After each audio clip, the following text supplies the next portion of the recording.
Hello, hi, xin chào everyone.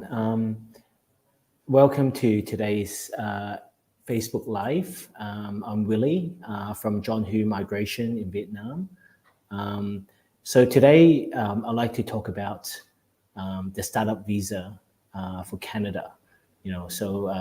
Lots of changes on this visa. So, I'd like to do some sharing of kind of the recent changes and also these statistics and some insights on the market in that sense. I think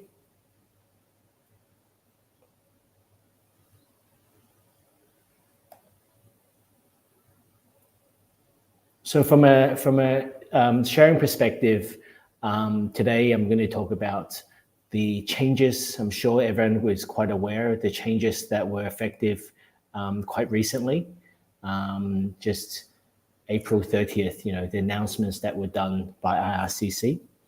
I'll go through that. And then secondly, statistics on the program and the, just overall statistics and official statistics from IRCC. And then how the market has been reacting and insights on, changes and kind of, what to look out for if this is a program that you are interested in, okay?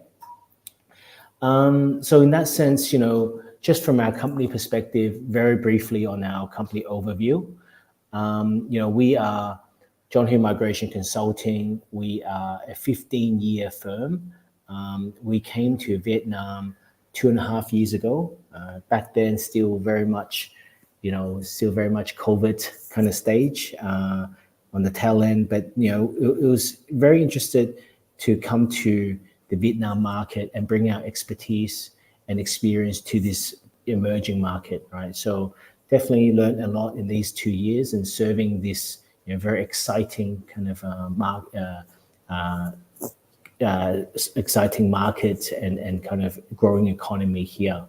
So on our side, we have, our consultants, all in-house consultants.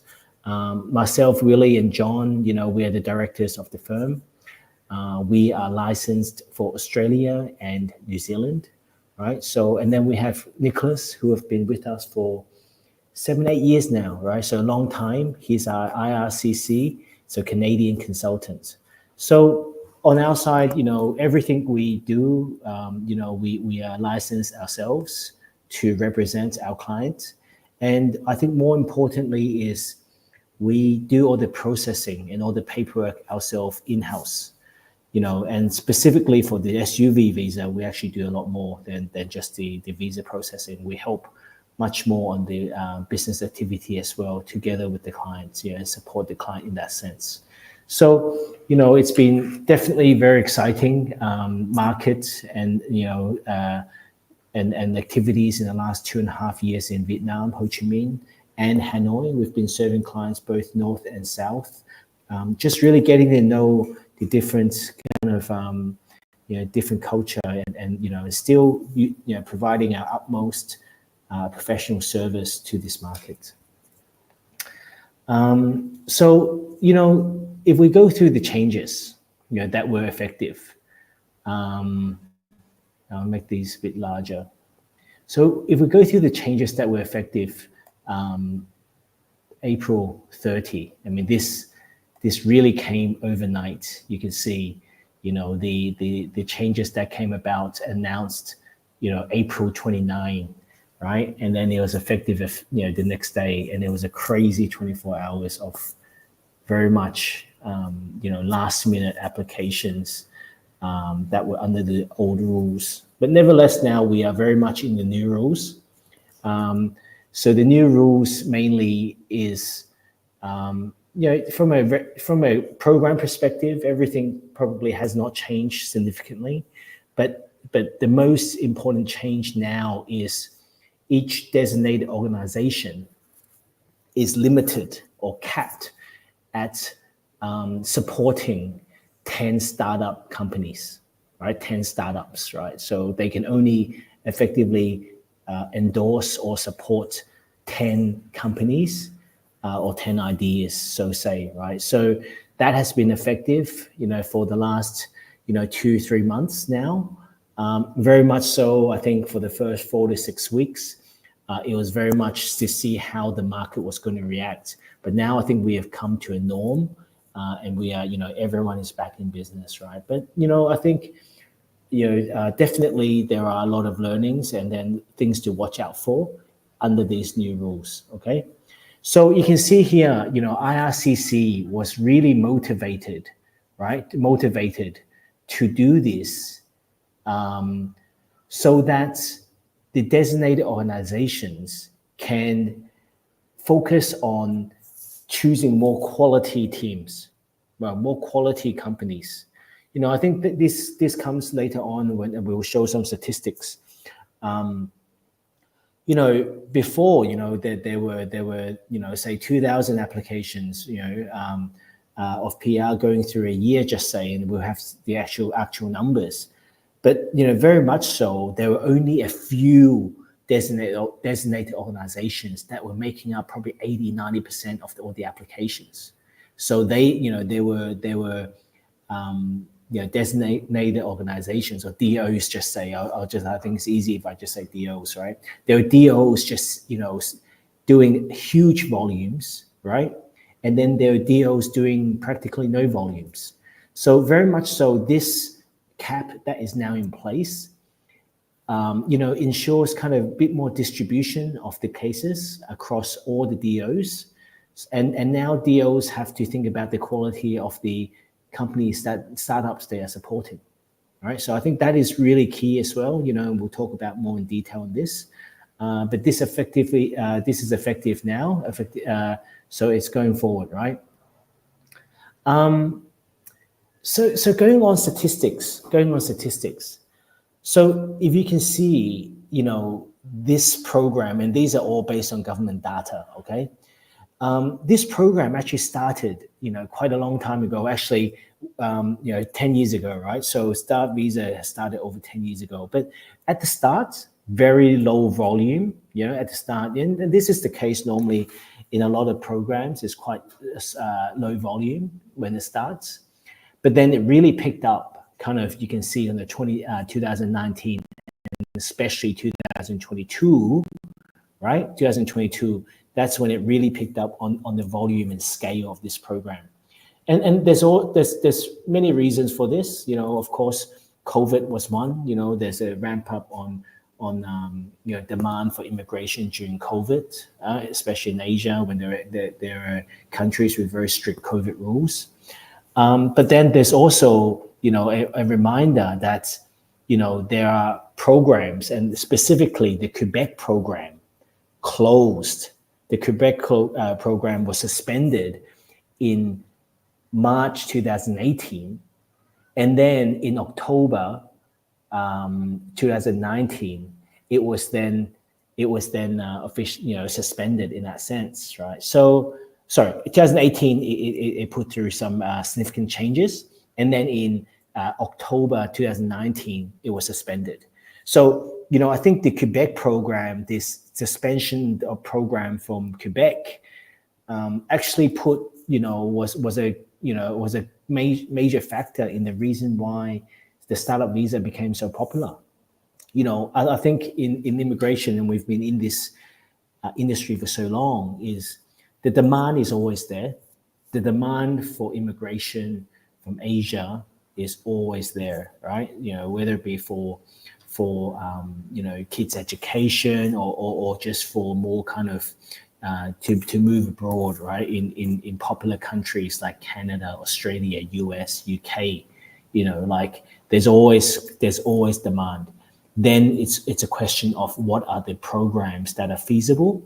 What are the programs that are feasible from a requirements perspective, from a budget perspective, and that's where naturally the demand will funnel through whichever program is available, right? So you can see here, if the Quebec program, right, the Quebec program closed or suspended in October 19, that's when you see that significant jump, right, from 1,100 to over 4,000 applications. Right, these are applications including primary and secondary applicants. So this, if you look at the families, this is actually include primary and dependents, right, secondaries as well. So normally, as a rough average, it's divided by 3 for how many families. But we have lower level details a bit later on. But you can see that's a big ramp up, right? You're saying close to 4 times the applications in 2020, and one of the main reasons was because of the Quebec program closed, right? You can see the Quebec program, and this is also a reminder.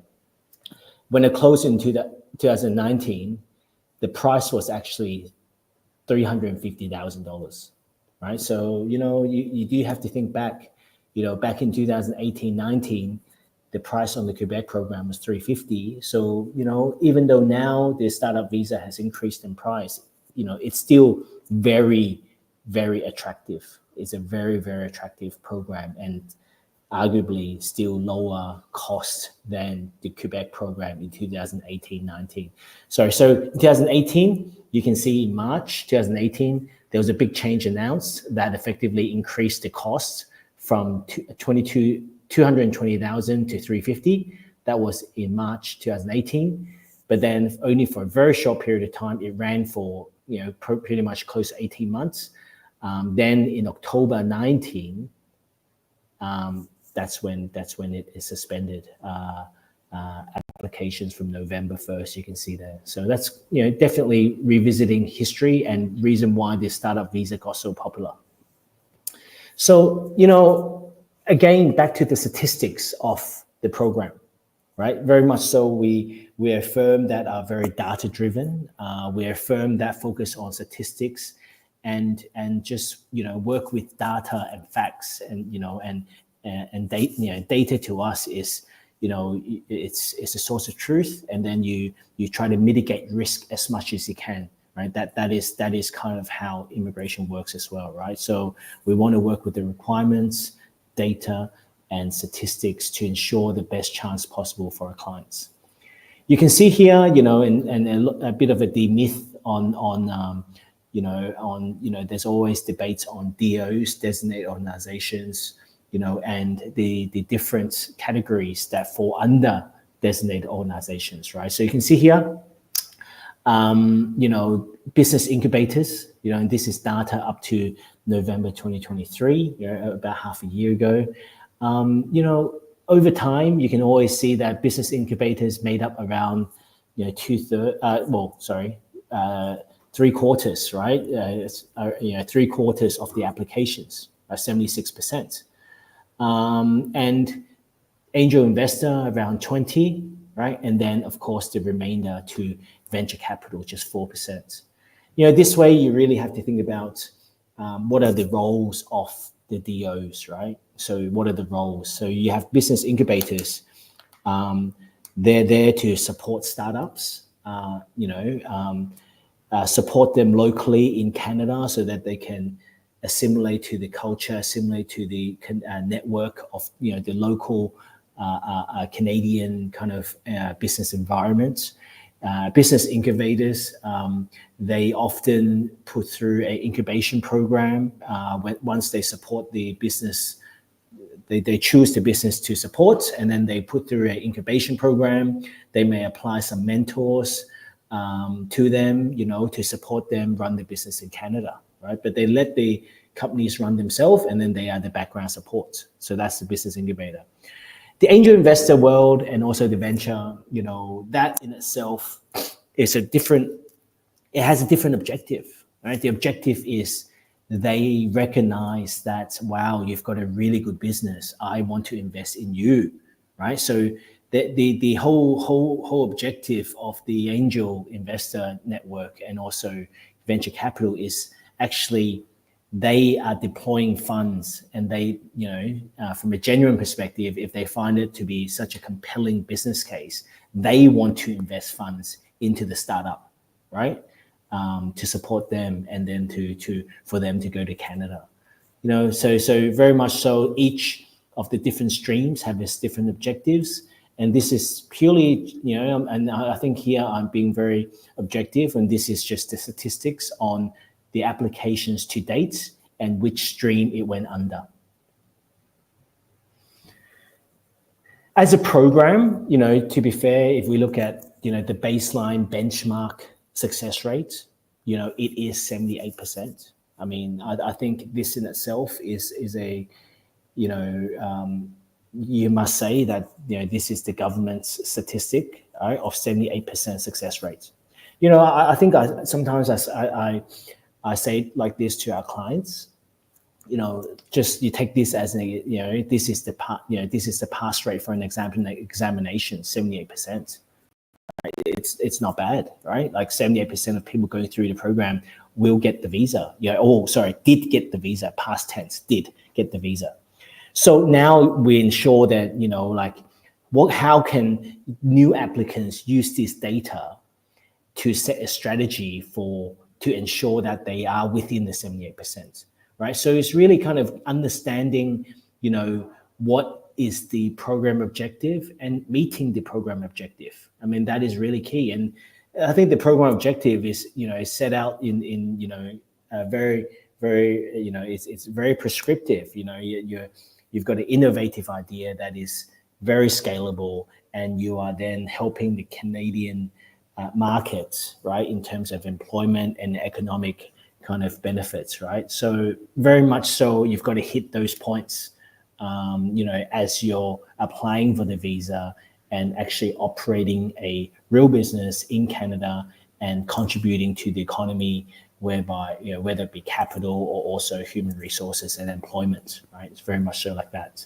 And that idea has to be endorsed by a designated organization, and that idea has to be innovative, and also it has to be scalable worldwide. That is the objective of the visa.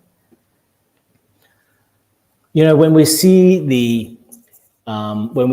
the statistics, and this is past tense, where were they previously from? And you had a huge amount of people from Iran, right, where there is, very frankly, a lot of political instability. They are looking for ways out. People there are looking for ways out from Iran and also from India, right? So huge demand from these two countries, Iran and India. Then it comes, and Vietnam, that's why we are in Vietnam. Vietnam being number 3rd, right? Very much, very close to China and Hong Kong, which we both have offices are. So we, as a firm, we have office in, Vietnam, Shenzhen, China, and also Hong Kong. So we are serving the 3rd, 4th, and 5th kind of markets for the SUV program, and definitely something that we can say that, via these 3 markets, because they're 3rd, 4th, and 5th, we're doing it at scale, right? Definitely doing at scale in that sense, in these 3 countries. 2 countries, 3 cities.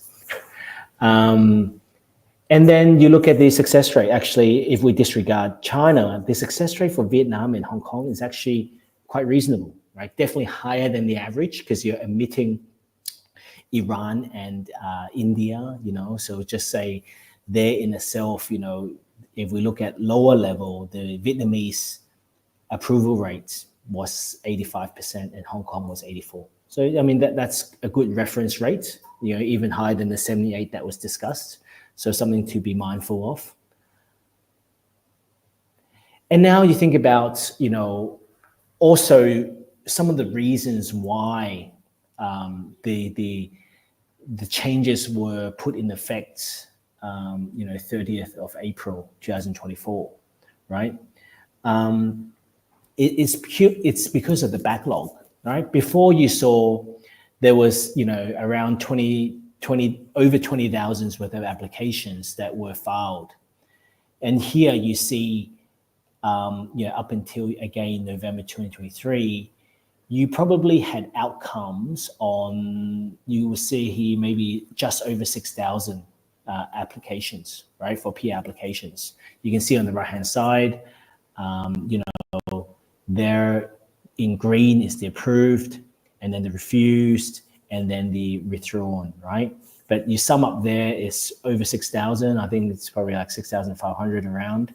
But then we had over 20,000 worth of applications, meaning that that's roughly 14,000 worth of backlog, right? So effectively, you can imagine that, 14,000 is a backlog. And if we go to the quota, right, that is, the planning levels, that have been released. So that's probably 1 or 2 years worth of quota that is sitting in the backlog. So very much so, the changes that were announced is effectively, one, to motivate DOs in choosing better teams, choosing better startups, and secondly is to ensure that they have more kind of capacity to clear the backlog of applications, right? So nevertheless, you saw here in 2023, and definitely we saw from our cases on hand, we had the processing speed. Right, you can see these graphs are actually the cases that were processed, right? Processed under the startup program. So in 2023, there was a lot more resources placed, and you saw a much kind of spike in cases that were processed, and we would expect this to be the case in the next few years as well under the new rules. Yeah.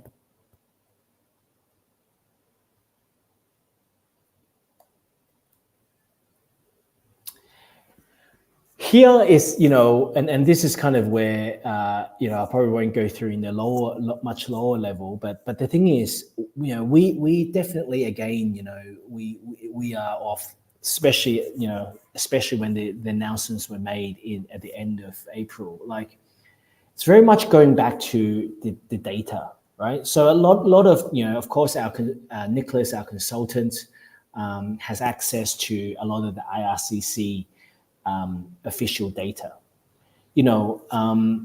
so looking at the program, definitely understand that you saw, the total applications that were made, we're thinking about, it was, 22,000, right, applications that were made in under the program, to date, and this was a bit more recent. So this would be till February 2024, right?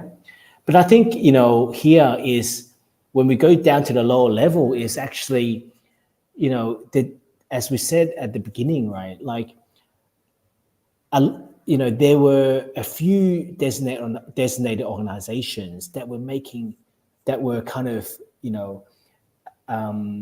supporting or making a large majority of the P applications. And this change effectively redistributes the future applications. I mean, it's a very interesting dynamic.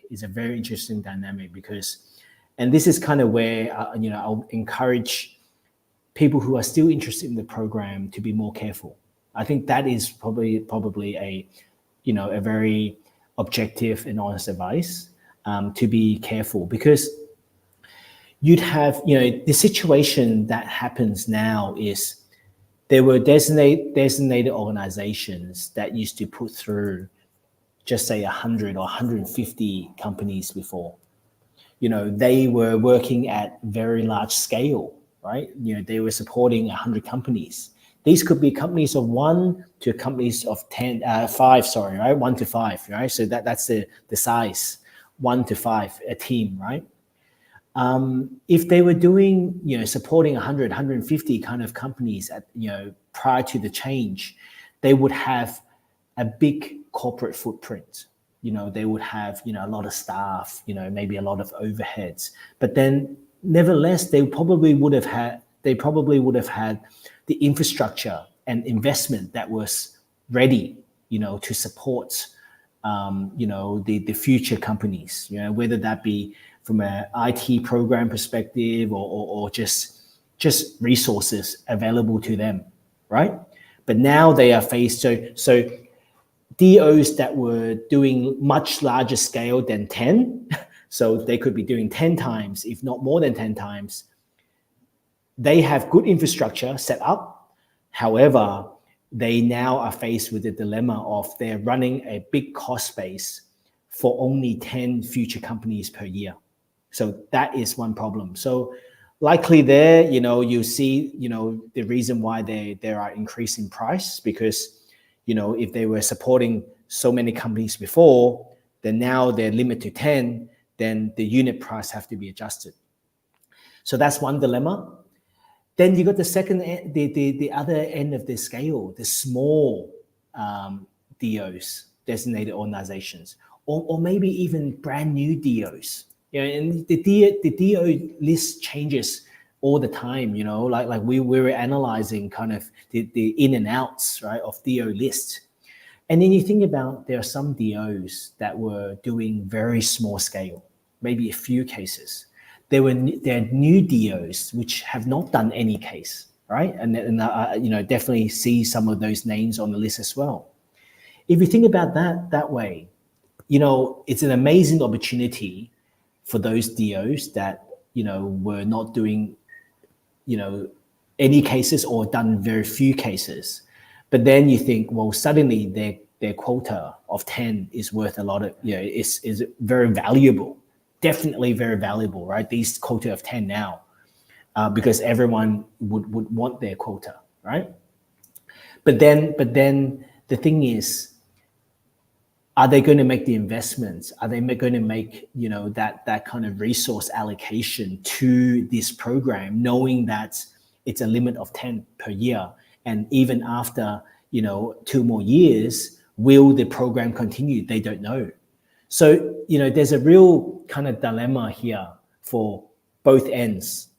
The large companies or the DOs that were supporting, much more than 10 before, maybe 100 before, 50 before, they've got good infrastructure, good resources set up, but now they're running the high cost base. So their price will be adjusted accordingly. Then you got the real small scale DOs.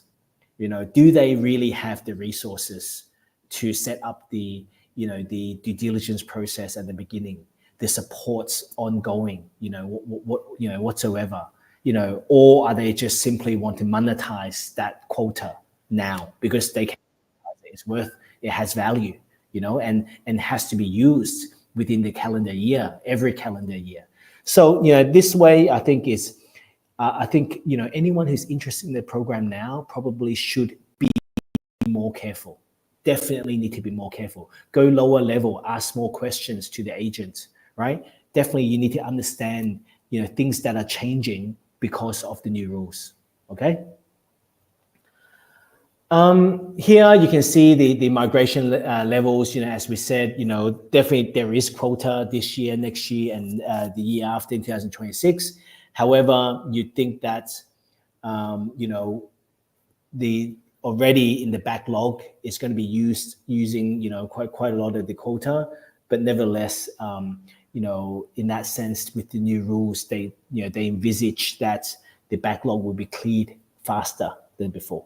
Okay. I think now going back to the program and some sharing, right? Definitely here you can see the, you can see kind of the steps that are involved with this program, right? Whether it's priority processing or not priority processing, I think, this is in general, the steps that are required, right? And I think given the changes, there's going to be more scrutiny, right? More focus from IRCC on the front end of the genuineness of the business formation, and the selection by DOs and the letter support. I dare say, if there's claims that, a DO will just give you the letter support very easily, do question that. You need to question that. You need to question it, and you don't want to get it too easy, right? Because, there needs to be a genuineness of really interviewing and understanding kind of where the business is at before getting that letter of support, and having evidence of that due diligence process, right? Because that may be an issue for later on, not now, but later on when RCC issues the further requests. Right, so that please bear in mind and understand the process of DO's endorsement with letter support, right? There will be more emphasis on that from RCC later on as they assess the case. Since they said very clearly the cap, putting that cap in for DOs is to encourage them to choose better teams and choose better startups and support better ideas. In that sense, that process or how they select those startups and teams may be questioned in the IRCC requests. So very much so, if I talk through, this is very high level terms, the business formation, the actual company, the startup company, the first step, right? Very much so, consideration points would be the genuineness of the business, the idea, does it match the backgrounds of the founders, right? The business member skill sets, if there's a team of 3, 4, 5, do they have complementary skill sets? That's very important too, right? Because running a real company, running a real startup, you want team members who have different skill sets that complement each other, and effectively, form a genuine company or a team, right? And then now the second step of the endorsements. I think now definitely, previously you would say that, some DOs were giving or supporting just pure ideas, business plans and whatsoever. I think going forward definitely has to be lower level, has to be more developed ideas, has to be more in a developed stage rather than just an idea, right? Because very much so the DOs may be challenged at a later stage. What have they done to actually choose? Why are they choosing this startup to support, right? So definitely here, be careful, right? Be careful, because there will be people in the market that will try to, avoid going into detail with some of this, but I think detail is probably very much needed at this stage under the new rules. Okay, so after the letter of support, of course, the work, whether essential members, non-essential members, you've got to decide that for the letters before the letter of support. But very much so then is about who wants the work permit, right? In going to Canada and waiting onshore, and the roles and responsibilities of each team member, right? So that's also very important in that sense. And then, and ultimately is waiting for the case to be assessed by RCC, right? When they assess the case, they will ask questions. And I probably will say this now, it's like the questions that are asked today, that is not static, right? It doesn't mean that the questions that RCC is asking today are the questions that they will ask next month or next year or the year after. This is kind of where, running a genuine business and being active in when after waiting, right? That is what is so important, right? Running a real business after the application has gone in, right? And effectively, RCC can ask any questions. They can ask about the business, which is after the P application has gone in. They can ask about the DO and how they chose that startup. They can ask about, the team members and their skill sets and everything. So very much so, this is kind of very key to preparing for the IRCC requests, right? That is the key kind of, it's a key. If you're doing it genuinely, then it's very easy, right? So that's kind of where we work together with the client. I think here, I've just got one example of something that, one of our clients, of course, and the questions that were asked. You can see here, there was a further request that we received from a client of mine. He had been waiting for, about 2.5 years, around like that. That's when he put in his PR 2.5 years ago. And the issue date on the request, you can see, is 23rd of April. And, a lot of the requests, you can see a lot of the requests were due in 14 days. So, there's 14 days is not a lot of time, right? Not a lot of time. So everything has to be ready, right? So I think that is really the key as well. During the whole process, everything has to be ready for a question to be asked, and you need to answer within 14 days. Need to be ready, need to be genuine, right? So, I highlighted whoops, sorry, a second.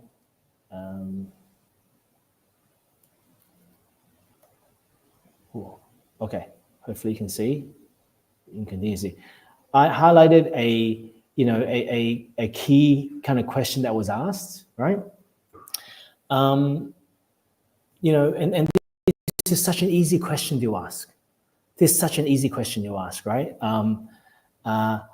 So please provide supporting documents describing your business activities and progress since your P application. Show us what has been achieved and the work accomplished thus far, for your intended business in Canada. So you can see here, if the application has gone in 2.5 years, for IRCC to ask this question is very reasonable. What have you done in 2.5 years? Number one, and show us the evidence. So very much so, this is kind of where everything has to be real, everything has to be genuine, and you are running the business, all throughout the process. And I'll also say this, this is only an example of one question. We get many questions, right? Of course. These questions are not static, right? So, we cannot be complacent. We cannot just be, it's okay, or think that we can answer the questions later on. No, I think you need to kind of think back, and you're going, how can I answer the question on the whole process? The business formation, the endorsements from the DO, the work permit, the RCC request, throughout the whole process, am I equipped? Am I ready to answer any questions throughout the whole process, right? Like if they challenge on why the DO chose a particular us just say I'm the applicant. If they challenge why they choose me as the startup company, what have I done for them to be convinced that before they give me the startup, the letter of support, what did I have to do? Did I have to interview? Did I have to do a pitch? Did I have to do a demonstration? Are these things well documented? Right? These are the questions you've got to ask. Right? You've got to ask about these questions. These are vital, evidence that you need to have. So say. So, I think that's just a sharing that, insights on the market, on the market, on the process, and the potential changes that could go on, right, as they assess these cases in the future. So definitely here, I think, for applicants who, or for clients who are interested in Canada and the startup visa, of course, when you shop around, you need to shop around. Price is one factor, but price should not be the only factor. It cannot be the only factor, right? You need to understand the process because you don't want to be challenged, later on down the track and be in trouble. Okay. Okay. So I think that's pretty much from our side. The sharing, of course, just a reminder on our company. We've been involved with the startup visa since 2016, actually quite a long time ago, right? John is our, in-house business consultant with Nicholas, our Canadian CIC consultant for Canada, right? We are currently managing over 100 companies for the SUV program, right? They are all moving ahead.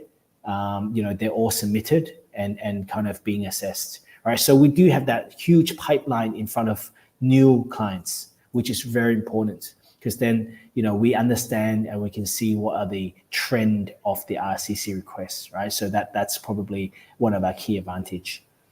Very much so our experience, in lots and lots of industries and disciplines, right? Lots and lots. We've had, so many companies come through us that we're processing. So lots of industry knowledge on the SUV program and lots of technology applications. And this is kind of always what it is how you are applying a disruptive technology to any industry, right? And how do you make that idea innovative and scalable? And then, whether it be, and then benefit Canada from a capital and employment perspective, meeting all the objective of the visa. Very much so is, we help our clients navigate through that. Okay, so I think that comes to the end of our, today's Facebook Live. Definitely you can see our contact details at the bottom of the slide. We are always available for your inquiries. I'm in Ho Chi Minh today. We come very often. We're here. Our whole team is here. So definitely encourage you to reach out to us and explore how we can help you with your migration pathway. Okay, thank you very much.